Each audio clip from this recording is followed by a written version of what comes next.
peuvent bien avoir en commun Guns N' Roses, les Pink Floyd et l'ex-Beatles Paul McCartney. Ce sont des célébrités mondiales, bien sûr.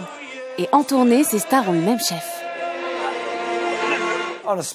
Sur des petites tournées comme celle des Smashing Pumpkins, je cuisine pour 45 personnes. Donc c'est simple, je travaille en duo avec un autre chef et on fait tout. On prend les commandes, on fait les courses et on cuisine.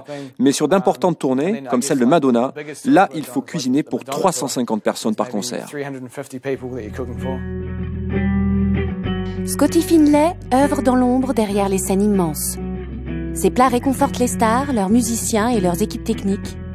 D'un concert ou d'une ville à l'autre, il monte des cuisines éphémères, imagine des menus dignes de banquets et reprend la route.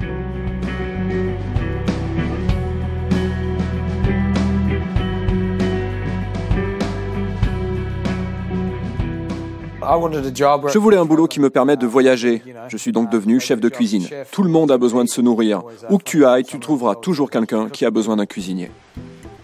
25 villes européennes en moins de 40 jours lors de la dernière tournée de la chanteuse Pink. Un exemple du rythme auquel Scotty voyage depuis 10 ans. C'est dur parfois, tu sais, tu te retrouves en Allemagne, dans des pays où tu n'as jamais mis les pieds, comme en Amérique du Sud, et là tu dois t'adapter à la langue, déchiffrer les étiquettes des ingrédients, demander des conseils aux locaux et t'adapter en permanence.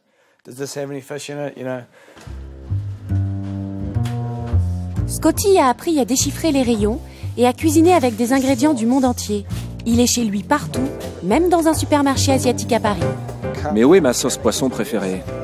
Scotty cuisine aussi bien des épices cajun de la Nouvelle-Orléans que des miettes de bonite japonaise ou de la sauce poisson thaïlandaise. Il s'adapte, croise, explore tous les types de cuisine. Et surtout, il réalise des menus sur mesure pour les stars, en prenant en compte leurs allergies, leur régime et même leurs caprices.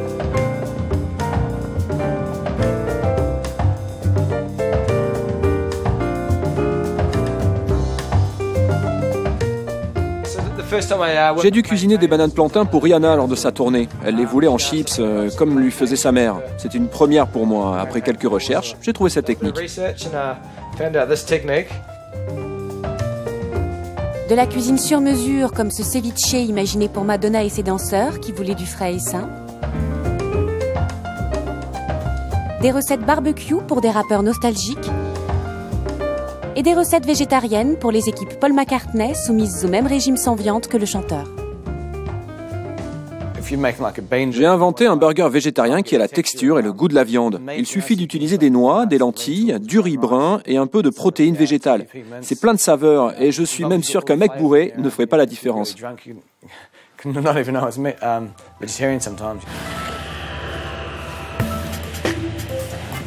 De passage à Paris dans les studios Cook, Scotty s'est donné pour mission de réaliser ses recettes de stars. Les produits de la mer sont omniprésents. Un clin d'œil à ses racines néo-zélandaises.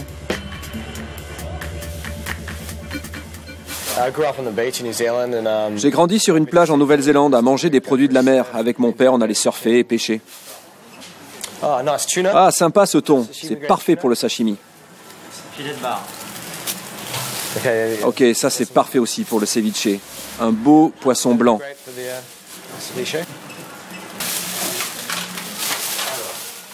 En prenant la route ou plutôt les airs, Scotty a suivi la tradition qui veut que tout bon néo-zélandais ou australien passe une année loin de son île. Sauf que pour Scotty, le voyage dure depuis 10 ans. Big ou small? Ça? Ouais, un gros, ça sera parfait. Ah ouais, c'est parfait. Ouais, ça c'est pour le gombo. J'ai visité des marchés de dingue, comme en Russie ou en Serbie. Des marchés avec des réservoirs d'eau, avec des poissons dedans. C'était sur la tournée Kanye West. Et mon pote m'a apporté des poissons vivants. En me disant, voici le poisson du jour. Au moins, t'es sûr qu'il est frais. Scotty voyage avec sa sélection d'épices. Pour le reste, il s'adapte aux produits locaux. Je prépare souvent un plat avec des crabes mous. On les laisse mariner dans de la crème avant de les frire dans une panure à base de farine de maïs. Ensuite, j'utilise un assaisonnement cajun. Et je le fais moi-même. Avec ce crabe, ça va être difficile. Il est trop dur. Alors, je vais simplement faire des galettes de crabe. J'aime mixer les influences et me tenir au courant des tendances. Voyager, c'est le meilleur moyen de découvrir de nouvelles cuisines et d'apprendre de nouvelles techniques.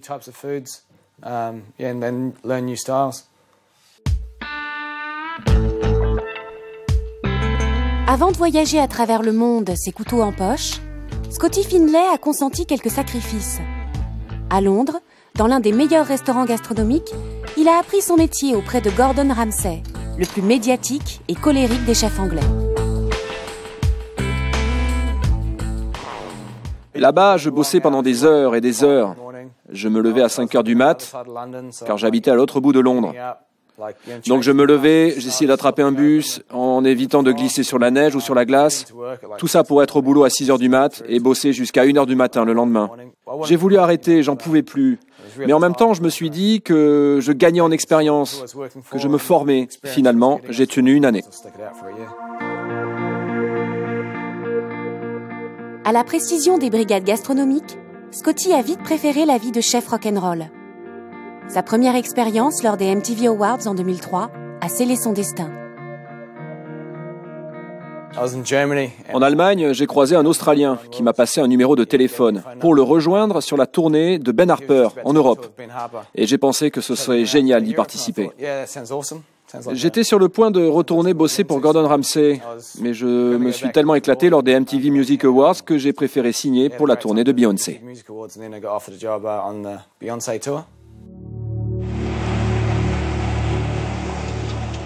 Cuisiner pour voyager et cuisiner pour surfer, son autre passion. Sur une île perdue au large de Sumatra en Indonésie, Scotty a pu concilier cuisine et surf. Il lui arrive de faire des haltes dans un surf camp de luxe à 2 500 € les 10 jours. Il y cuisine pour 12 personnes. Dans son jardin, l'une des plus belles vagues d'Indonésie.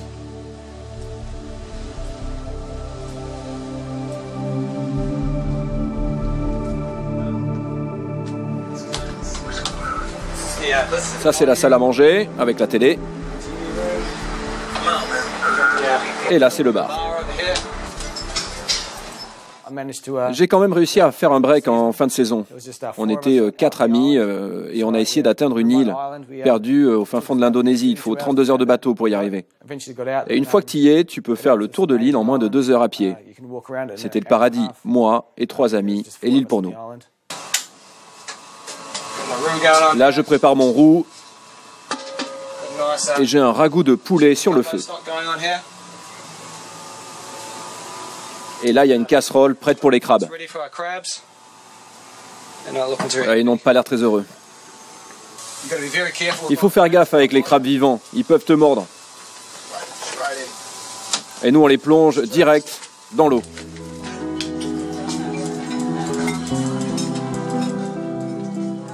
Dans sa cuisine de fortune, au milieu des palmiers, Scotty parvient à varier les menus, les ingrédients. Son expérience lui permet toutes les fantaisies.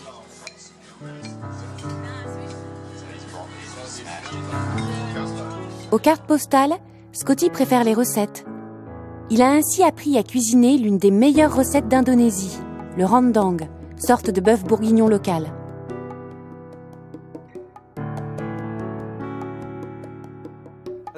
Pendant 6 mois, j'ai appris la cuisine locale. Il y avait 2 chefs indonésiens sur l'île. On s'est échangé des idées. Et même si je ne parlais pas vraiment indonésien au début, on a réussi à se comprendre et à cuisiner ensemble.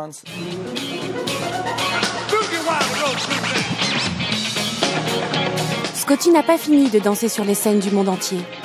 Ici, en caleçon, avec l'équipe et les musiciens de la tournée de Rod Stewart.